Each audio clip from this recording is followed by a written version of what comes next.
I seen on Twitter, bro. He carved you out. You know who I want. He's right there. Shakur Stevenson. Let's go. Yeah, he say that, but you know, like, it's a difference when, like, contracts come up and everything gotta make sense. Yeah. Listen, that nigga not on my level. He ain't on my level. Bro, I'm a bad one. I'm telling you, Ryan can't hang with you. I respect that, though. Yeah, so, but I beat him for an amateur. Easy, too. He keeps saying it was a hard fight. Ryan Garcia said he'll go down to 140 and take Shakur Stevenson's belt, Lord Child. The hatred. Musty energy. Ryan Garcia is a savage. Let's just put that out there right now. You can never say Ryan Garcia is ducking, dodging any kind of smoke at all.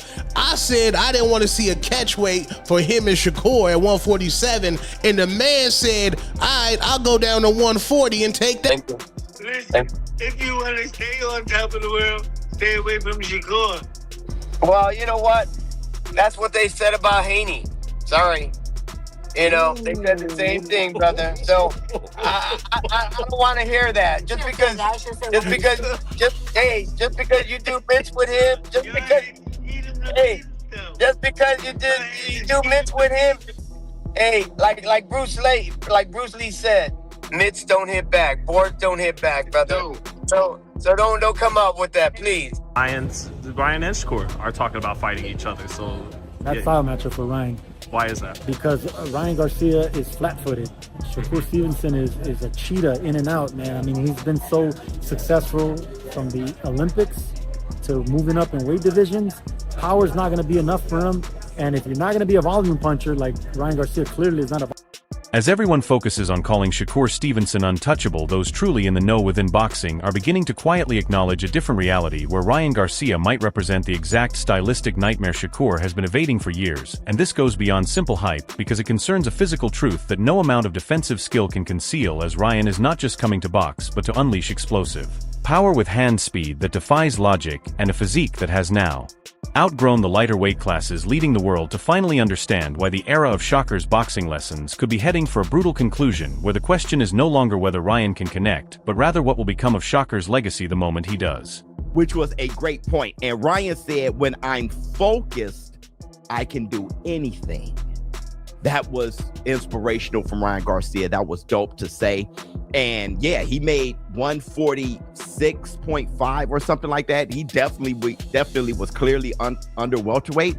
So he's saying he could make 140, and you know he hasn't made 140 in a long time, dude. Versus Duarte, it was like a catch weight. Devin Haney, he missed weight and was 143, but he's saying that he wasn't focused in. Now, Ryan Garcia went further in this X post, and check this out. He said, to those that are worried about the 140-pound weight, I will tell you this. It was my plan to be able to also win at 140. Okay, so this was a goal of his. He said, as long as there's no rehydration clause, things will be going forward. Okay. You know, Shakur Stevenson doesn't seem to be a rehydration clause type of guy when it comes to fighting people in his weight class. He just became lineal champion at 140. So I don't see that being a problem there. He said, testing always included. I've never shied away from that. That's a fact. For Shakur to assume I'm on steroids, that is defamation. So I would advise you to refrain yourself.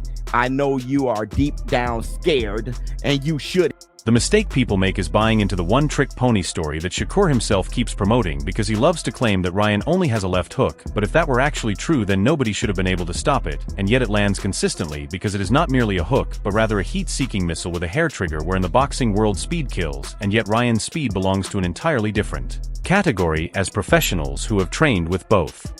Fighters will confirm that Shakur is quick in his footwork and positioning, whereas Ryan is fast in his explosive power, allowing you to see Shakur's jab coming even if you cannot block it, while you never see Ryan's hook until you are waking up on the canvas, asking what round it is, making this not just a matter of boxing skill but a physiological advantage in hand speed that completely disregards the usual rules of timing and distance.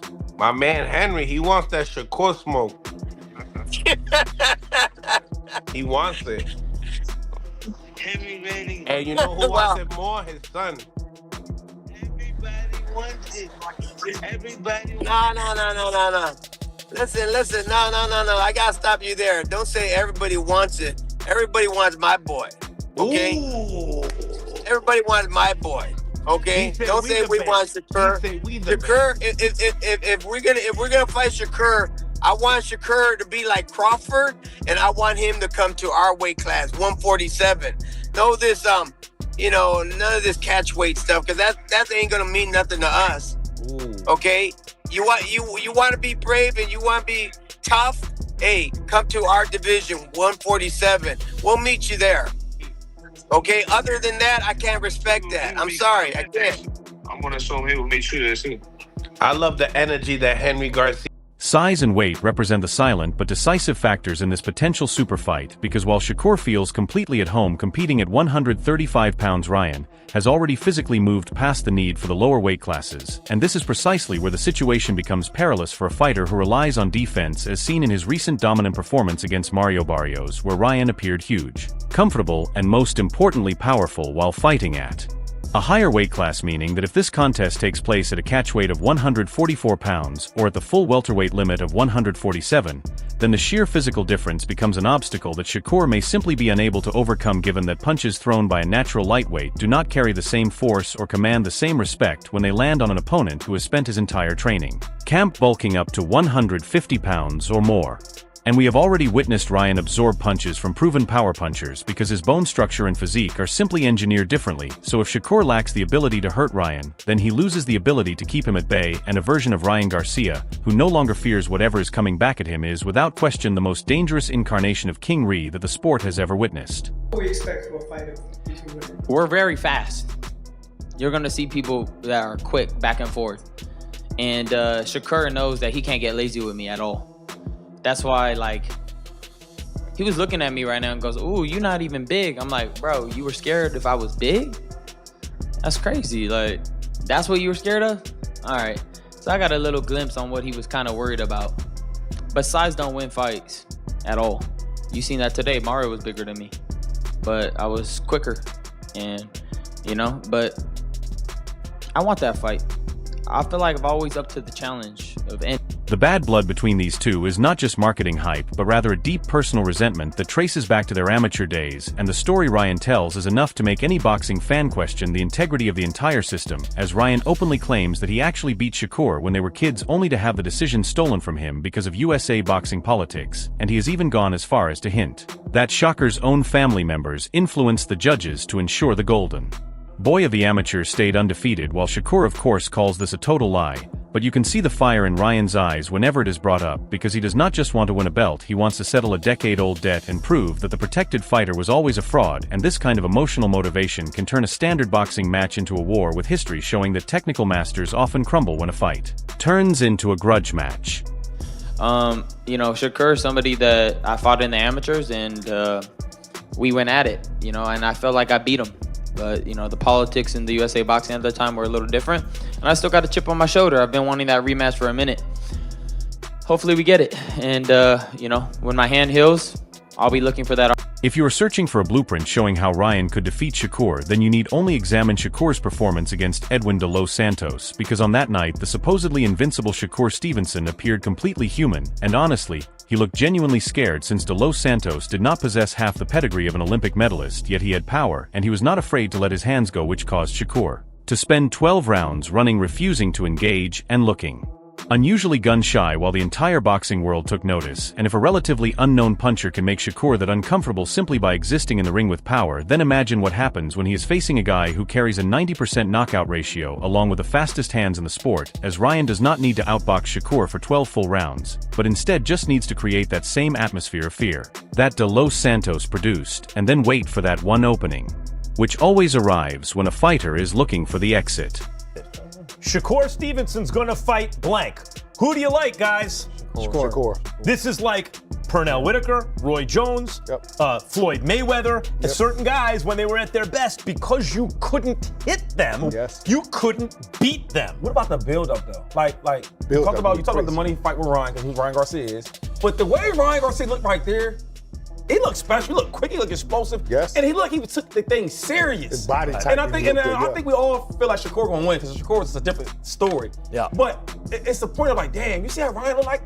And it's gonna be like, if he comes in there focused, he might have a chance. Where Devin Haney, that's a great fight too, because all the bad blood. But I just like that the top of the guy at the hill right now, somebody that looks good could potentially take him off. I like that approach.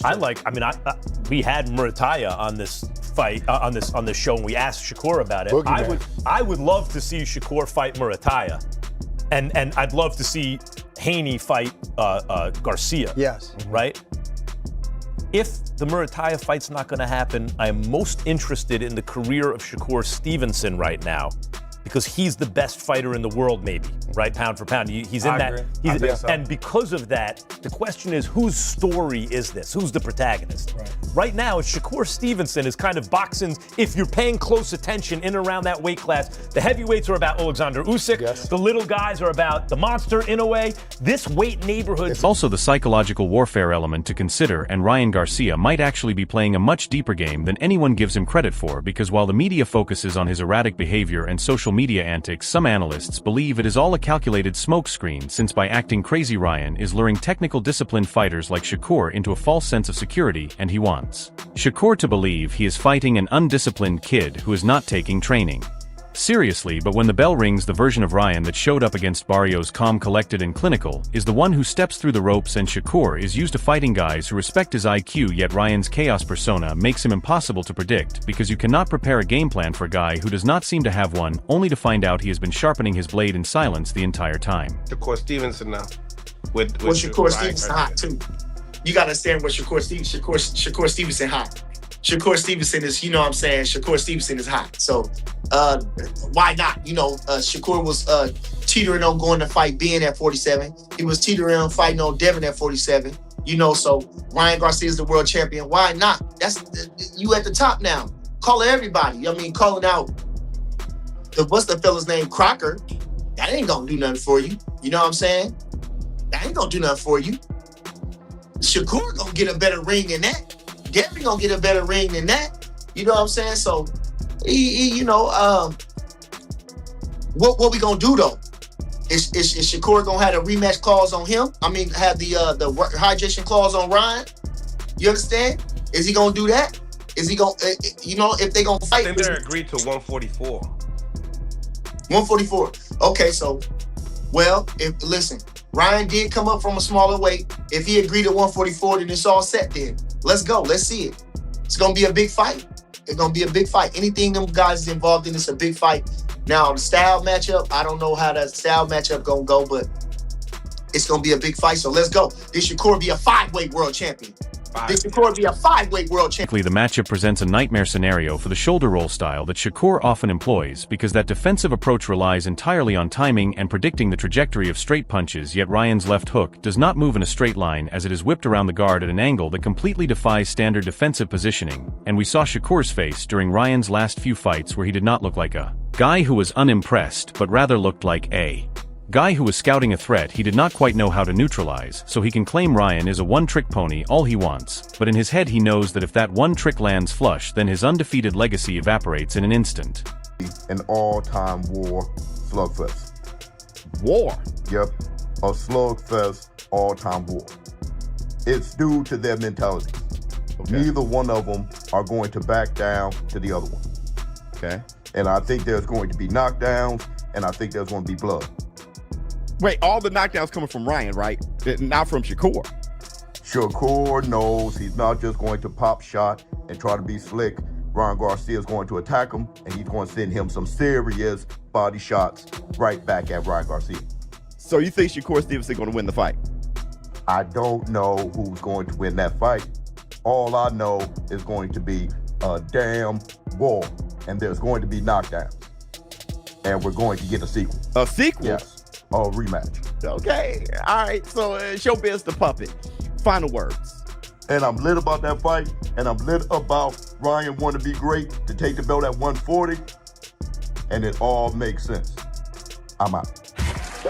Showbiz the Puppet, everybody. Thank you for showing up, Showbiz the Puppet. We haven't seen you in a long time. Make sure you come back again, brother. So, yeah, I get where Showbiz the Puppet is coming from. Saying that the fight can be extremely active. Shakur Stevenson versus Zepeda was a very busy fight. Many people say that that is the most, exciting fight Shakur Stevenson has been in his entire career. Ryan Garcia is going to bring that same energy, except for he's more talented and more skilled.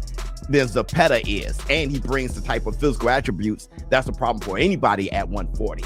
And you saw how Shakur Stevenson let his hands go against Zepeda. Shakur Stevenson, high IQ, he's going to...